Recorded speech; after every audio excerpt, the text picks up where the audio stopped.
If you're a widow over 60 and you're collecting Social Security right now, there's a real chance you're leaving thousands of dollars on the table every single year. Not because you did anything wrong, but because almost nobody at the Social Security office is going to sit you down and explain this to you.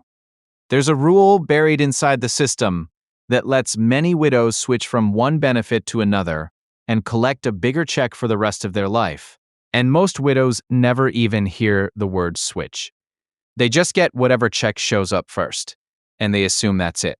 That's the end of the story. It's not. Stay with me, because by the end of this video, you'll know exactly what question to ask and exactly what to say, so you stop settling for less than what you've actually earned. Before we go further, let me be clear about something. I'm not a financial advisor, and this isn't personal financial advice. Every widow's situation is different, based on her age, her husband's work record, and her own work record. What I'm giving you today is the general roadmap, the thing most people never get told, so you can walk into your next conversation with Social Security or with a trusted advisor, already knowing what to ask for. Think of this video as turning on the lights in a room you've been sitting in the dark in. Here's the structure of what we're covering. First, we'll talk about why this mistake happens in the first place and why it's not your fault. Then we'll walk through the two different types of benefits a widow can actually claim. After that, we'll get into the actual switching strategy, including the timing that can make a real difference in your monthly check. And finally, we'll cover the exact question you need to ask so you can find out where you stand. Let's get into it. So why does this happen so often? Here's the honest answer.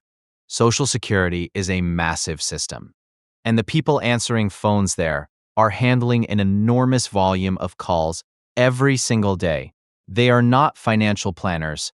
Their job is to process your claim, not to optimize it. So when a widow calls in, she's often just asked which benefit she wants to start, and she picks whichever one sounds simplest or whichever one the representative mentions first. Nobody sits her down and says, "Hold on, you actually have two different pots of money here. And depending on your age and your timing, one of them could grow substantially larger if you wait."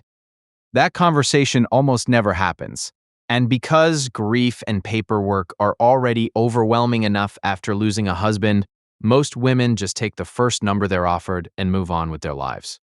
It's completely understandable, but it can be a costly mistake. Now, let's talk about the two benefits. This is the part that changes everything. Once you understand it, when your husband passes away, you may be entitled to what's called a survivor benefit. This is based on his earnings record. Separately, if you worked during your own lifetime and paid into Social Security, you also have your own retirement benefit based on your own earnings record. Here's the key thing most widows don't realize. You are not stuck picking just one of these forever. In many cases, you can claim one of them first, let the other one continue growing in the background, and then switch over to the larger one later. It's like having two savings accounts and being allowed to draw from the smaller one first, while the bigger one keeps earning interest, and then moving over to it once it's grown. Let's pause here for a second, because this is the part worth repeating. Two benefits, not one. A survivor benefit, based on your husband's record, and a retirement benefit based on your own record. And depending on your age and circumstances, switching from one to the other at the right time can mean a noticeably higher check for the rest of your life. Keep that idea in your mind, because we're about to get specific about how the timing actually works.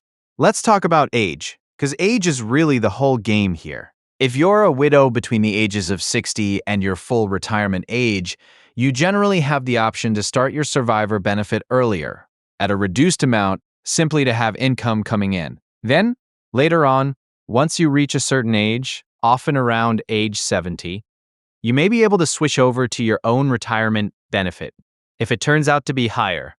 Why would your own benefit end up being higher?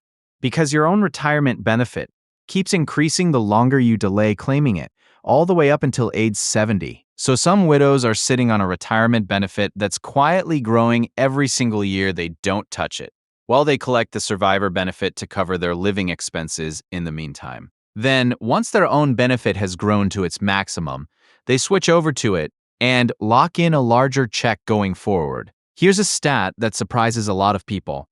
Depending on someone's specific earnings history, delaying that personal retirement benefit can increase it by a significant percentage compared to claiming it earlier. That's not a small rounding error. Over a 20 or 30-year retirement, that difference adds up to real money, real rent payments, real groceries, real breathing room. Now, this doesn't apply the same way to every widow. If your own work record was limited, or if your earnings were much lower than your husband's, your survivor benefit might actually stay the higher option, and there may be no reason to switch at all. And that's perfectly fine, too. The point of this video isn't to tell you that switching is always the answer.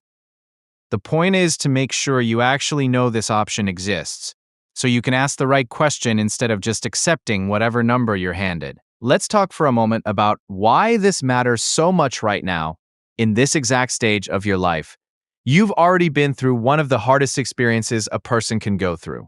The last thing you need on top of that is to be quietly underpaid for the next 20 or 30 years, simply because nobody explained your options clearly. Every single month that goes by on the wrong benefit is a month you can't get back. This isn't about squeezing out every last dollar for the sake of it. It's about making sure the income you depend on for groceries, for medication, for keeping your home actually reflects what you've earned and what you're entitled to. Now, here's something even more important, and this is the part I really want you to pay attention to, because it's the piece almost nobody talks about.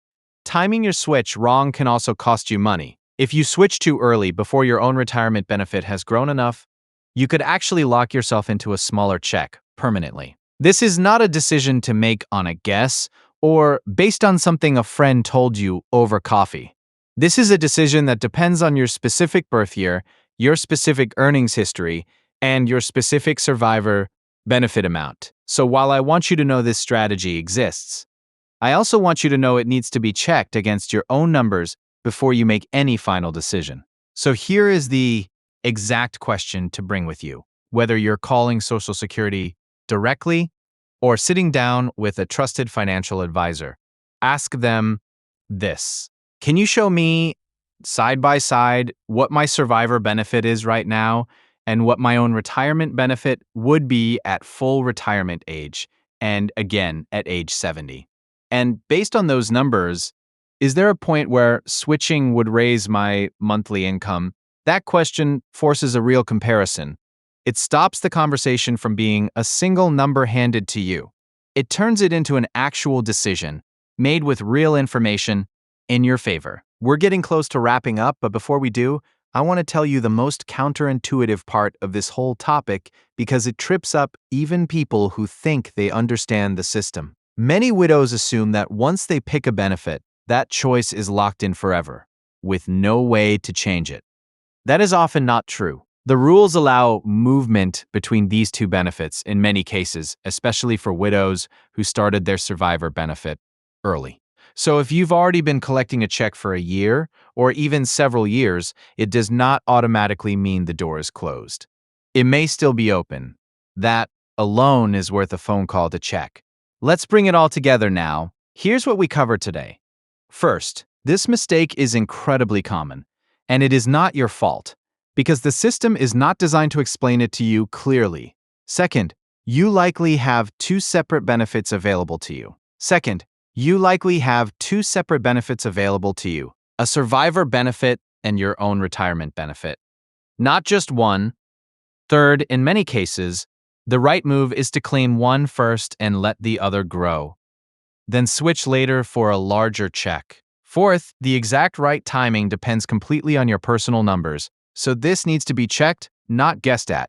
And fifth, even if you're already receiving a benefit, it may not be too late to make a change. Those are the 5 things I want you to walk away from this video remembering. If there's one thing I want you to do after watching this, it's this. Don't let this information just sit here. Call Social Security or reach out to a trusted advisor and ask that exact question we talked about today. Get the real numbers in front of you. You've earned that clarity, and I'd genuinely love to hear from you in the comments. If you're a widow who already went through this, tell us what happened when you asked about switching. Did anyone ever mention it to you before today? Your story might be the exact thing another widow watching this needs to hear. to know she's not alone, and to know it's worth asking the question. Share this video with a friend who might be in the same situation because she may never hear this anywhere else. Take care of yourself, and I'll see you in the next one.